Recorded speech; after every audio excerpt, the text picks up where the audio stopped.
Vamos a la ministra secretaria general de Gobierno, Camila Vallejo, acá en Estado Nacional. ¿Cómo está, Camila? Muy buenos días. Bien, ¿y tú, Carola? ¿Cómo están? A 2 meses aún exactos del cambio de mando, vale la pena entrar en los temas que el gobierno tiene que tratar de consolidar, porque obviamente va a tener que hacer una elección, ¿cierto? ¿Cuál es, en esa hoja de ruta, lo más importante para el gobierno, considerando que hay proyectos emblemáticos como la condonación del CAE y la creación del FES en el Parlamento? Wow, sí, son varios y algunos nos miran así como van a poder sacar tantos en tan poco tiempo. Bueno, parece ser que enero es un mes muy apretado, muy intenso, lo está haciendo definitivamente porque en muy poco tiempo efectivamente no solo tenemos que hacer el cierre administrativo para el obviamente traspaso administrativo al próximo gobierno, sino que sacar adelante mucha iniciativa legislativa y también cosas de gestión, que son propias del trabajo del Poder Ejecutivo, de gobierno. Y en lo legislativo propiamente tal, hay temas que son bien transversales para la ciudadanía, importantes por lo tanto de sacar porque buscan impactar positivamente en la vida concreta, material de las personas. Por ejemplo, el proyecto de Sala Cuna para Chile, que es un proyecto clave para favorecer o incentivar la inserción laboral de mujeres y jóvenes en el mundo del trabajo y para hacer también más justicia entre hombres y mujeres que están con proyecciones de ser padres o madres y que a veces dicen posterguemos esto porque si no, no me van a contratar, ¿no? ¿Y esa es la que mejor perspectivas tiene? Ya que, digamos, más consenso logra para aprobarla en enero. La que tiene más perspectiva y que va a salir probablemente esta semana es el Sistema Nacional de Cuidados, que viene a ponerle el sello a una política de Estado en materia de cuidados. Nosotros avanzamos mucho en ese eje, de hecho fue un sello del gobierno querer incorporar este cuarto pilar de la protección social, que se sumaría salud, educación, pensiones, el tema de los cuidados, y eso debería aprobarse esta semana. Pero que es distinto de Sala Cuna. Es distinto a Sala Cuna. El Sistema Nacional de Cuidados busca que haya una política promovida del Estado para que los cuidados no sean solo un tema privado de las mujeres que cuidan a sus hijos o a personas en discapacidad o personas que no tienen autovalencia, sino que sea un tema más de Estado, colaboración público-privado, también comunitario. Recordemos que en nuestro gobierno hemos construido muchos centros comunitarios de cuidados que han cambiado la relación con los cuidados a nivel territorial, para que, insisto, no sea un tema solo privado de la casa, sino que tú puedas tener redes de apoyo. Ya, eso es algo que está consolidándose, digamos. Se está consolidando y ya debería, como la guinda de la torta, es la aprobación del Sistema Nacional de Cuidado. Distinto es Sala Cuna, porque Sala Cuna lo que busca particularmente es hacer que una mujer o un hombre, cuando entran a trabajar y tienen un bebé, tengan derecho a Sala Cuna, hombre y mujer, y no tenga este requisito de los 20 trabajadores mínimos, claro, sino que el derecho ya haya sea una del niño. mujer o un hombre. El derecho, claro, se active automáticamente con un financiamiento que también es tripartito, corresponsable, y además asegurando que las salas cuna no sean solo una guardería, sino que también tengan estándares mínimos o más que mínimos, los estándares para la estimulación, se exigen, por ejemplo, en Junji o en otros establecimientos para la estimulación temprana, que es clave en esos primeros meses. Entonces, ministra, ¿qué pasa con...? Ese proyecto es clave y además el final CAE y la creación del FES. Hablemos de eso, porque si no se aprueba en enero, ya es muy improbable que pueda seguir avanzando a partir de marzo, ¿cierto? Sí, o sea, bueno... Claro, ¿No sería eso una derrota emblemática, pensando el origen del presidente del gobierno? Es que yo creo que sería una derrota para el país. Piensa que el proyecto de Sala Cuna es un proyecto que viene de los gobiernos anteriores, ¿no? O sea, creo que el gobierno anterior lo empujó y no sé si partió en el último gobierno de Michelle Bachelet o fue el gobierno pasado, me equivocaría. Fue el gobierno del presidente Piñera. El presidente Piñera. Entonces viene el gobierno anterior, un gobierno de derecha, nosotros estamos empujándolo también, o sea, hay una transversalidad. ¿Por qué? Porque todos entendemos que es necesario tener activado ese derecho, ¿no? O sea, hablamos, por ejemplo, de los problemas de natalidad que tenemos en nuestro país. Bueno, y una de las razones es multifactorial, pero una de las razones es que todavía no existen todas las condiciones como sociales para que la maternidad o la paternidad no signifique un castigo laboral. Y por eso es tan importante sacarlo. Ahora, nosotros tenemos preocupación porque... hay como una especie de congelamiento en las conversaciones con los parlamentarios de oposición después de haber nosotros flexibilizado harto las posiciones. De hecho, llegamos a un acuerdo técnico, tanto en Sala Cuna como en FES, para poder avanzar en estos proyectos y pareciera ser que el presidente electo como que llamó a tirarle la cadena. Yo espero que así no sea. Pero algo pasó entre la intervención... El presidente electo dio la instrucción a los parlamentarios desde arriba o de su equipo. Porque hubo un equipo. cambio de actitud desde la intervención de los representantes del presidente electo y de sus representantes en esta semana. Y luego de eso como que no han habido contestaciones de teléfono y por lo tanto nosotros esperaríamos que por el bien del país, por el bien además de esta forma de hacer política que hemos ido logrando construir, de que a través de acuerdos sacamos cosas importantes para Chile, como fue la reforma de pensiones, los acuerdos técnicos que hemos logrado tener se transformen finalmente en un acuerdo político y se destraben estos proyectos. Ahora, él también llama a los parlamentarios a ponerse firmes con lo que han llamado ley de amarre, que son las más de 100 indicaciones que se le pone al proyecto de ley de reajuste del sector público. ¿Fue una desprolijidad, fue un error político por parte del gobierno haber llegado a este acuerdo que de alguna manera impide la desvinculación de ciertos trabajadores en el sector público? Se lo pregunto porque esto ha generado un problema al gobierno y el propio ministro Bocardo, el jueves acá en Estado Nacional, dijo que estaban totalmente abiertos a revisarlo. ¿Eso incluye la posibilidad de no considerar esa norma específica? A ver, yo separaría las cosas. Primero, esto no impide desvinculaciones. O sea, no hay ninguna norma que esté puesta en el reajuste del sector público que impida desvincular a un funcionario público. Pero restringe el despido de trabajadores. No, lo que dice es que se debe fundamentar. Solo eso. Es como, imagínense usted en el sector privado cuando se alude a las necesidades de la empresa. Un empleador tiene el derecho a desvincular a su trabajador si alude a la necesidad de la empresa, pero lo fundamentas, ¿no? Aquí lo mismo. Si hay una necesidad del servicio de desvincular a un funcionario público, fundamenta cuál es esa necesidad y por qué finalmente esto no es simplemente una cuestión de razones X, sino que no está cumpliendo con sus labores, no tiene un buen desempeño, etcétera, o porque el servicio ya no necesita ese tipo de funciones, justifícalo, eso es todo. O sea, pero es prudente en medio del debate sobre la crisis del empleo público. Es que lo que pasa es que aquí se ha construido una propaganda. Esto lo solicitaron los funcionarios, las organizaciones, y que alude a una cuestión que no innova mucho, porque siempre se puede reclamar una desvinculación cuando es injustificada.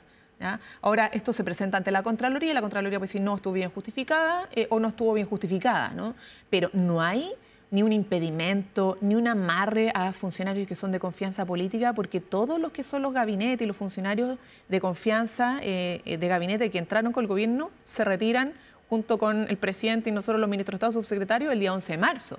Entonces, hay una cuestión que se construyó muy rápidamente en términos comunicacionales, desde la oposición para instalar que la ley de reajuste era una ley de amarre, pero no tiene asidero en la realidad. ¿Ya? ¿Y el gobierno está abierto a revisar esa norma específica? O sea, porque hoy día se pone como el punto que impide avanzar en todo lo demás. Y por cierto, el gobierno siempre ha sido flexible para que esto no se termine siendo una cuestión que impida poder tener un reajuste para el sector público. Como todos los años se discute, se avanza y se aprueba, considerando además que el costo de este reajuste es el menor desde el 2019. O sea, no estamos proponiendo un costo excesivo, muy por el contrario. Es un costo súper austero desde el punto de vista de cómo se han aprobado los montos de los reajustes del sector público en los últimos años. Entonces, en ese sentido, obviamente, siempre hay ánimo de poder mejorar y revisar, pero sin conceder las mentiras que se instalan sobre esto, porque para eso tenemos que ser sumamente directos y transparentes con la gente, porque se ha instalado toda una campaña de desinformación que a veces no la podemos combatir con toda la fuerza, porque Ministra, la repiten y la repiten en todo ámbito, y mucha gente también se queda con esa idea y habla de la ley de amarre y la ley de amarre, y aquí no hay una ley de amarre, insisto, o sea, no hay impedimento. Hablemos ahora de temas internacionales. Solo para terminar, Carol, breve para avanzar. Aquí se ha tratado de instalar que hay una especie como de transición política y por lo tanto todo lo que empuja a este gobierno debería meterlo a un cajón y no hacer nada porque viene otro gobierno. Y yo diferenciaría, o sea, una cosa es el traspaso administrativo y otra cosa es renunciar a proyectos que son compromisos de este gobierno, como Sala Cuna, fin al CAE, ¿cierto? El subsidio unificado al empleo o ahora la reforma a Gendarmería. Entonces, ojo con este discurso que es como, ¿para qué quieren legislar ahora en enero si ya van de salida. No, eso nosotros no lo vamos a permitir porque el presidente, hoy día en ejercicio es el presidente Gabriel Boric, y él tiene compromiso ante el país que tiene que lograr cumplir, cueste lo que cueste y con acuerdos obviamente, hasta al menos lo que sea, lo que resta de su mandato, que es el 11 de marzo. ¿Le merece reproche en ese sentido la actitud del presidente electo, que se dice que se sacó el traje de estadista, lo dijo Álvaro Elizalde muy rápidamente, y con esta, digamos, tono un poco más duro y confrontacional que le vimos la semana? Sí, yo de hecho secundé al ministro del Interior, no solo porque esta sensación que nos genera a todos, que como esta posición de estadista que estuvo muy bien en las primeras semanas, se tendió a perder con su última intervención pública, sino que también el sentido de realidad, porque vuelve a insistir que el gobierno está quebrado, en una especie de crisis en todo ámbito, y la verdad es que ni la realidad ni los datos acompañan ya ese relato. O sea, cuando nosotros llegamos había una inflación que estaba llegando al 14% y se la vamos a dejar cuando la asuma probablemente alrededor del 3%. O sea, no va a entrar en una situación de emergencia en materia del costo de la vida. No quiere decir que todos los problemas asociados al costo de la vida estén resueltos, pero la situación crítica la recibimos nosotros, ¿no? O como, por ejemplo, con las listas de espera. Nosotros sacamos 11 millones de personas en la lista de espera y tuvimos la mayor reducción de los tiempos de espera de los últimos 10 años. ¿Por qué cree que cambió el tono del presidente electo? ¿A qué lo atribuye usted el cambio? Quiero terminar con una idea. Sí.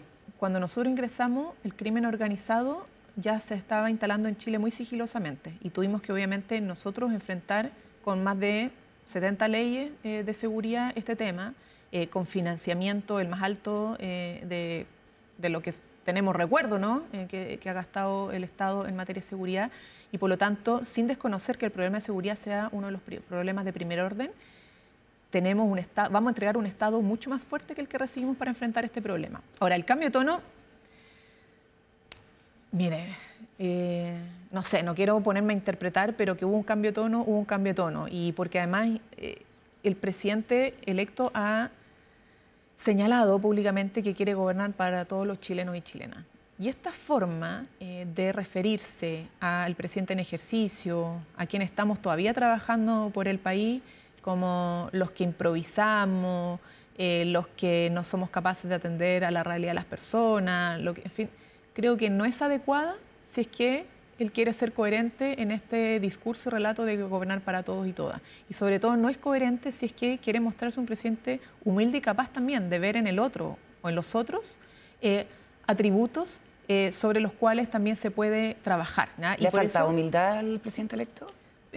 Yo creo que sí, no ha concedido nada bueno de este gobierno, ni siquiera la reforma de pensiones. Hoy día vamos a tener, por ejemplo, el aumento más importante gracias a la reforma de pensiones para los jubilados. Eso es algo concreto. O sea, a mucha gente le ha cambiado la vida por tener no solo un aumento en la PGU, sino que le va a cambiar la vida ahora, porque va a tener a 2,2 millones de personas un aumento, una pensión adicional por años cotizados, ¿cierto? Y también por esperanza de vida, y eso va a ser a las mujeres, ¿no? O, por ejemplo, la reducción de la jornada laboral.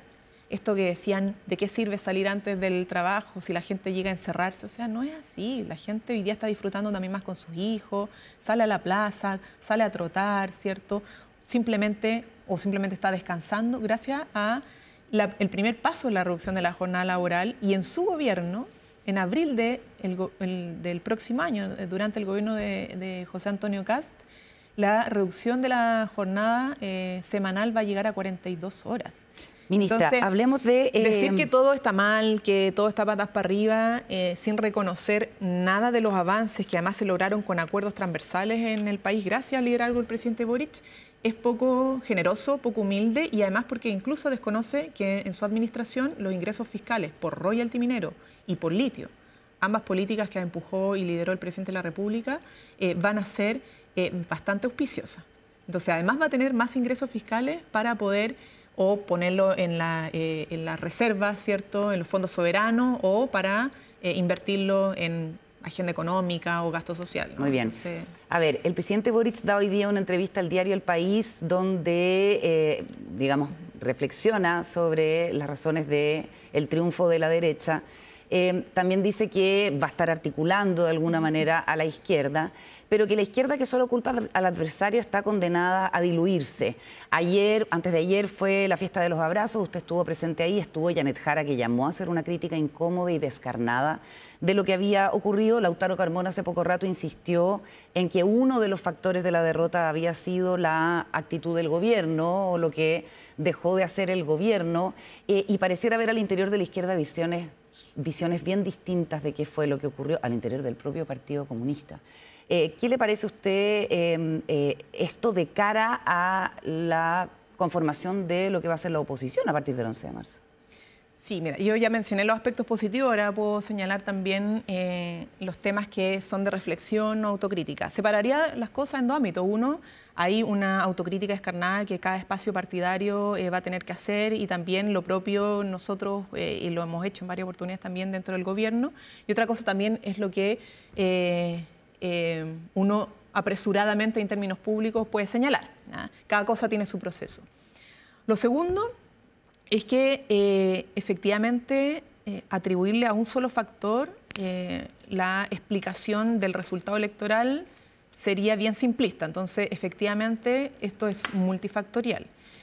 Y uno de los factores, y que lo dice el propio presidente en la entrevista, probablemente, no sé si es que fue lo que movilizó o pesó específicamente en cómo votó la gente en la última elección presidencial, pero la velocidad de los cambios. Una cosa que es entre un atributo, pero también probablemente algo que afecta a las personas, ¿no? ¿Nos hubiera gustado avanzar más rápido de lo que avanzamos? Sí. Recién ahora vamos a tener el aumento de pensiones por concepto de seguridad social.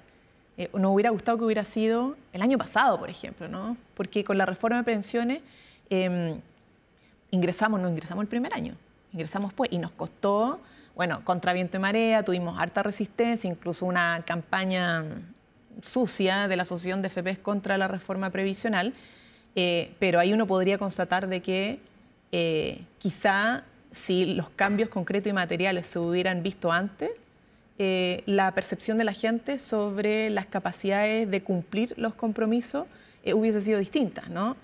¿Qué más? Esto en relación al orden, ¿no?, que decía el presidente. La agenda de seguridad obviamente que pesó, o sea, una de las prioridades de la gente. Y hay que pensar por qué. O sea, la pregunta que uno se hace, ¿por qué si es nuestro gobierno, o sea, nuestro gobierno, un gobierno de izquierda, progresista, como lo quieran llamar, fuimos los que más plata pusimos en la agenda de seguridad?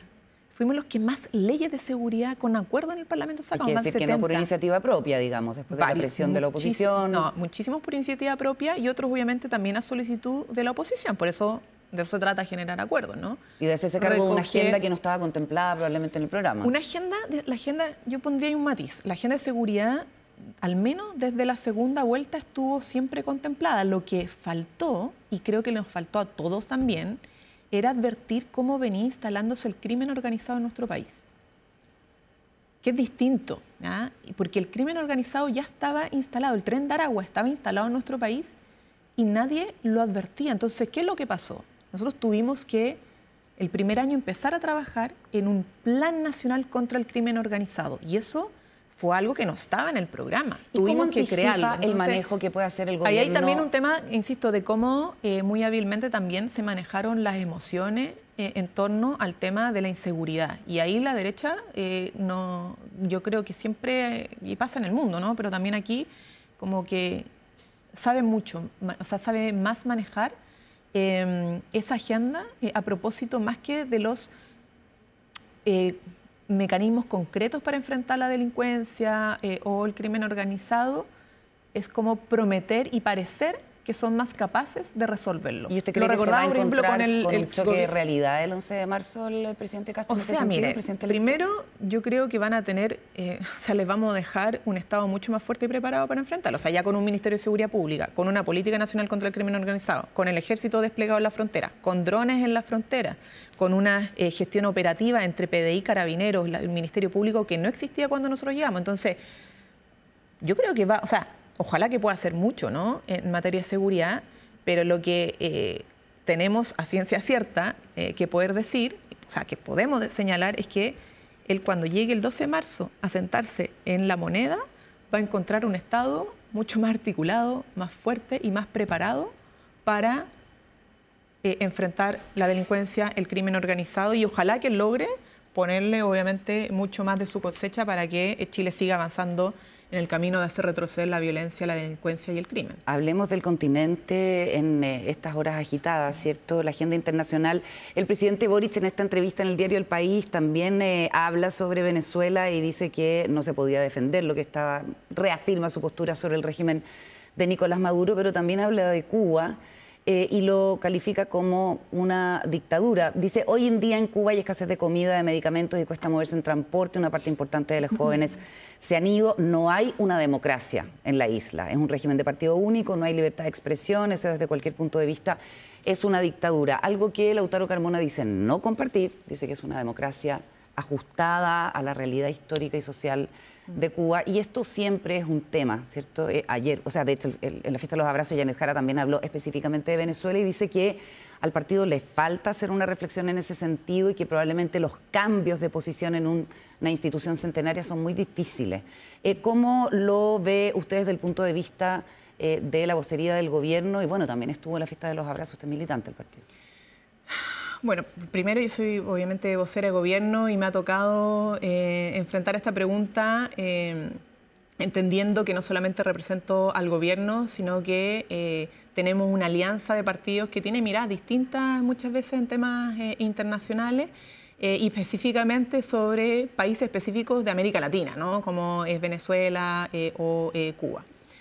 Yo lo que puedo decir es que el presidente no es primera vez que da su posición política, representando obviamente como jefe de Estado una mirada en materia de política exterior sobre sistemas políticos, regímenes políticos de otros países del mundo. Y lo ha hecho además sobre Cuba en otras oportunidades, tanto para señalar lo criminal que es el bloqueo económico, los efectos que tiene, y en instancias internacionales llamar abiertamente a levantar el bloqueo económico contra la isla, como también para criticar su sistema político, su falta de democracia, etcétera. Y así como lo ha hecho sobre Cuba, lo ha hecho sobre Venezuela, lo ha hecho sobre otros países de la región y sobre otros países del mundo, ¿no? Como lo que ha pasado y sigue pasando lamentablemente con el gobierno de Israel contra el pueblo palestino, el genocidio, contra Rusia por su invasión a Ucrania, etcétera.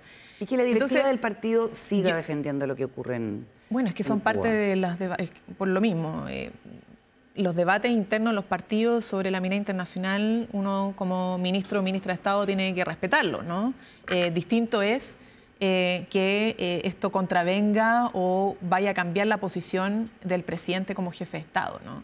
Y a mí me toca, por cierto, señalar y reiterar de qué se trata cuando el presidente defiende una posición en torno a las democracias en el mundo o en torno a los regímenes autoritarios en el mundo, y por qué también es importante junto con ello, incluso a pesar de ello, defender el derecho internacional. A propósito, por ejemplo, de lo de Venezuela, porque se puede estar en contra de un régimen o criticar la falta de democracia o el autoritarismo en el sistema político de otro país y al mismo tiempo decir que esto no justifica por ningún lado vulnerar o violar la norma internacional o el derecho internacional. ¿Y el gobierno está dispuesto, con esto tenemos que terminar, a pagar los costos que implica fijar esas posturas por la vía, por ejemplo, de un tuit, cuando se dice esto de rendirle pleitesía al régimen de Trump? Y le pregunto porque desde el Partido Republicano dicen que con esta actitud el presidente Boric ha sepultado las posibilidades de la candidatura de Michelle Bachelet a presidir la ONU, ¿cierto? Pero es que, mira, y no la posibilidad de reclamaron que el cobre y el litio eventualmente también Estados Unidos puede venir por ellos como recursos,